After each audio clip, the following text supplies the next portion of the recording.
টাকা দিয়ে জীবনের সুখ কেনা যায় না, এটা ঠিক, কিন্তু টাকার অভাবে অনেক সুখ জীবন থেকে হারিয়ে যায়।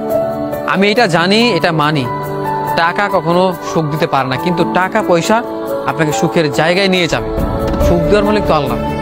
আসলে এই কথাটা আমরা জানি যে টাকা পয়সা দিয়ে সুখ আসলে কেনা যায় না, কিন্তু টাকা ছাড়াও অনেক সুখ জীবন থেকে হারিয়ে যায়।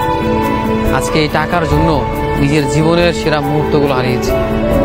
আজকে হয়তো টাকা নেই, হয়তো আমি শূন্য, তাই সব মানুষ আমাকে অবহেলা করছে। আমি অনেক ভালোবাসা থেকে বঞ্চিত হয়েছে শুধুমাত্র টাকার জন্য। আমি জানি টাকা দিয়ে আসলে সুখ কিনতে পারবেন না, এটা কোনো মানুষই কিনতে পারবে না, কিন্তু এই টাকার অভাবে আপনার জীবন থেকে অনেক সুখ হারিয়ে যাবে।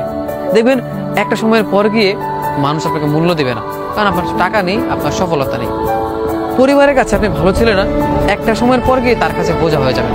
আপনার ফ্যামিলিতে আপনি বোঝা হয়ে বেড়াবেন। ওই যে আপনি পুরুষ, আপনার টাকা নেই, আপনার সফলতা নেই। আসলেই সুখ থাকুক বা না থাকুক, কিন্তু টাকা না থাকলে আপনার জীবনের সুখের কিছু মুহূর্ত আপনি হারিয়ে ফেলবেন। দেখবেন ভালোবাসা কমে গেছে, আপনাকে গুরুত্ব দিবে না।